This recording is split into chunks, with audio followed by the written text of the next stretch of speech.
মার্জিনা তারপর জোনাকি জোনাকি রঙিন জোনাকি রোল কত রঙিন হ্যাঁ হ্যাঁ 36 তারপরে তোমার নিচের নাম হ্যাঁ সন্ধ্যা সন্ধ্যা না সন্ধ্যা হাজম সন্ধ্যা কত রোল কত 45 তারপরে তোমার নাম কি আরিফা চলবে আরিফা রোল কত রোল কত 32 আর কে নেবেন হ্যাঁ হ্যাঁ রিয়া রিয়া কি রিয়া রিয়া রিয়া হাসান রিয়া এটা হচ্ছে আপনি দাঁড়ান আমরা একটা ইয়া করবো তো কন্টেন্ট করতে হবে তো কন্টেন্ট এখন কার ভাগ্য করে দেখি কন্টেন্ট কন্টেন্ট তৈরি করবে তো কন্টেন্ট তৈরি করলে তখন হচ্ছে কন্টেন্ট তারা ছাড়বে ফেসবুকে সেটা তোমাদের উপকারের জন্য আর কি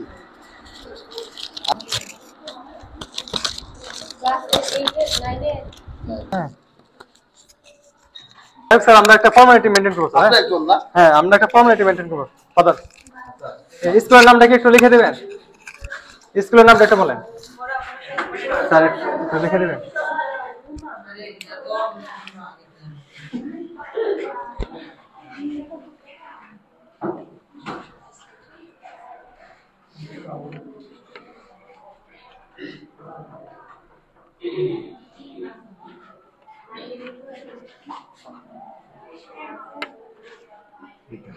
বড়খানা সাধু প্যান্ড্রিক ফেডারিক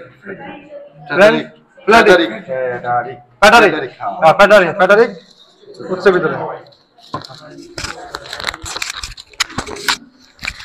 হ্যাঁ স্যার চেষ্টা এদিকে আসেন না না আপনি এখন আপনি আগে পরে ভালো আছেন আমি কন্টেন্ট ক্রিয়েটর মোহাম্মদ আব্দুল কাদের জিলানী আমি একটা মহৎ উদ্দেশ্য নিয়ে বড়খানা সাধু প্যাডারিক ও উচ্চ বিদ্যালয়ে আসছে একটা মহৎ উদ্দেশ্য নিয়ে তো উদ্দেশ্যটা হচ্ছে যারা গরিব অসহায় দরিদ্র পরিবারের ছাত্রছাত্রীদের পড়াশোনা খরচ বহন করার জন্য তো আমি ইতিমধ্যে 5-6টা স্কুলের ছাত্রছাত্রীদের পড়াশোনা খরচ বহন করতেছি তো আমি আজকে একটা মহৎ উদ্দেশ্য নিয়ে আসছি তো আসলে আমি আমার ফাদারের সাথে আমি কথা বলছি ফাদার অনুমতি দিয়েছে এবং অন্যান্য টিচারের অনুমতি দিয়েছে সবার অনুমতি সাপেক্ষে আমি এখানে আসছি হ্যাঁ তো একটা কন্টেন্ট বানানোর জন্য তো আমি প্রথমেই মানে ক্লাস 6 থেকে 10 পর্যন্ত প্রত্যেকটা শ্রেণী থেকে 2 জন করে ছাত্রী নিব এর মধ্যে সর্বমোট থাকবে 10 জনের মধ্যে আমরা 2 জনকে সিলেক্ট করব হচ্ছে আমাদের ফাদার সিলেক্ট করবে লটারির মাধ্যমে 2 জনকে আমরা 2 জনের আমরা একজন নিব আর কি মানে 2 জন নিব না আমরা একজন নিব স্কুল থেকে তো আমরা এখন লটারির মাধ্যমে ড্র করব ফাদার এখানে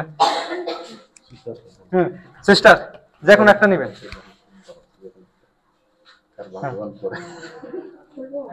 ফাদারের কাছে দেন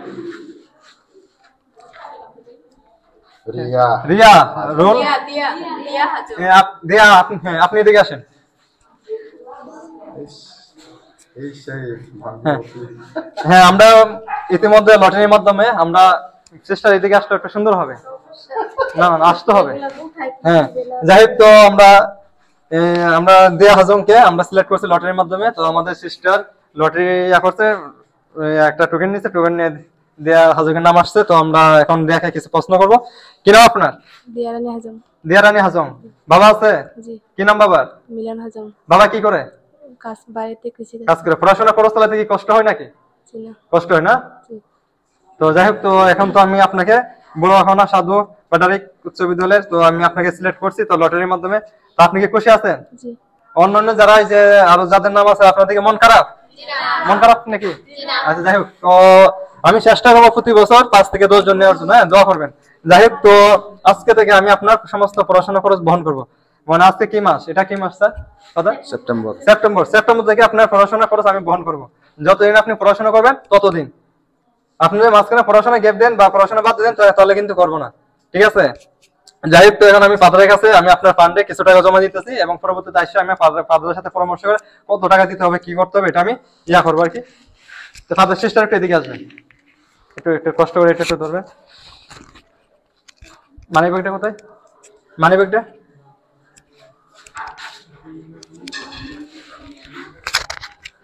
যাই হোক, তো আমি এখন দিয়া হাজং এর ফান্ডে আমি 1000 টাকা জমা দিচ্ছি। 500 1000 টাকা জমা দিচ্ছি। পরবর্তীতে সেপ্টেম্বরের মাস থেকে এটা শুরু হবে, মানে তার পড়াশোনা খরচ এটা শুরু হবে। তো আমি আপনার ফান্ডে 1000 টাকা জমা দিচ্ছি, খুশি আছেন? পরবর্তীতে মাসে একবার আসি বা দুইবার আসি, হ্যাঁ আমি না আসলো ফাদলার সাথে যোগাযোগ করবো, আপনি আমার সাথে যোগাযোগ করবেন। আমি আমাকে আমার নাম্বারটা আপনাকে দিব, আপনি আমার সাথে যোগাযোগ করবেন এবং ফাদলার সাথে যোগাযোগ করবেন, ঠিক আছে? এবং সমস্ত পড়াশোনা খরচ আজকে থেকে আমি বহন করে নিলাম। সবাই খুশি আছেন তো? আমি যে কাজটা করছি ভালো না? ভালো। কোনো কন্টেন্ট ক্রিয়েটর এরকম কোনো উদ্যোগ নিয়েছে আজ পর্যন্ত, বা কোনো মেম্বার চেয়ারম্যান যে পড়াশোনা স্কুলে আসছে বা কতটা স্কুলে গিয়ে বা কতটা প্রতিষ্ঠানে গিয়ে বলছে কি যে আমি তোমাদের পড়াশোনা খরচ নিব? কিন্তু না, আমি কিন্তু সামান্য একটা চাকরিজীবী, ছোটখাটো একটা চাকরি করি, হ্যাঁ বড় কিন্তু চাকরি করি না। যা বেতন পাই তাদের কিন্তু আপনাদের পড়াশোনা খরচ আমি বহন করতেছি। আরো 5টা প্রতিষ্ঠান থেকে আরো 6 থেকে 7 জন 8 জন আমি শিক্ষার্থী নিয়েছি, তাদের পড়াশোনা খরচ আমি বহন করতেছি ইতিমধ্যে, ঠিক আছে? আর এখন আমরা দিয়া হাজুমকে নিয়ে নিছি, দিয়া হাজুমকে নিয়ে আরো কি আরো 7টা না 8টা স্কুল হয়ে গেছে। 8টা স্কুল থেকে 3 জন 2 জন 1 জন করে আমরা নিছি। তো এটা কিন্তু অনেকটা একটা প্রেসার, যেহেতু এটা আমি খরচ বহন করতেছি, এটা কিন্তু অনেকটা হাই রিস্ক। কত এটা হাই রিস্ক না? অবশ্যই। যাই হোক, তো এখন আমাদের ফাদার আমাদের যে আমি যে উদ্দেশ্যটা নিয়ে আসছি এই সম্পর্কে আমাদের বড়ুয়াখানা সাধু ফেডারিক উচ্চ বিদ্যালয়ের মাননীয় ফাদার কিছু কথা বলবে। কন্টেন্ট ক্রিয়েটর, আপনার নাম? আমার নাম আব্দুল কাদের জিলানী। আব্দুল কাদের জিলানীকে অনেক ধন্যবাদ, কৃতজ্ঞতা জানাই। আমাদের প্রতিষ্ঠান থেকে দিয়া হাজংকে বেছে নেওয়া হয়েছে অনেকজনের মধ্য থেকে, তাই বলা যায় যে দিয়া হাজং ভাগ্যবতী। দিয়া হাজং এর সার্বিক মঙ্গল কামনা করি এবং তার পড়াশোনা জীবন সুন্দর হোক, সফল হোক, সার্থক এই কামনা করি। এবং আপনাদের যে কার্যক্রম এটার জন্য সুন্দর হয়, যেন সফল হয়, সার্থক হয়, এই কামনা করে আল্লাহর কাছে দোয়া মোনাজাত করি। ধন্যবাদ। যাই হোক, তো এখন আমি সিস্টারকে কিছু বক্তব্য রাখার জন্য কিছু কথা বলবো শর্টকাটে।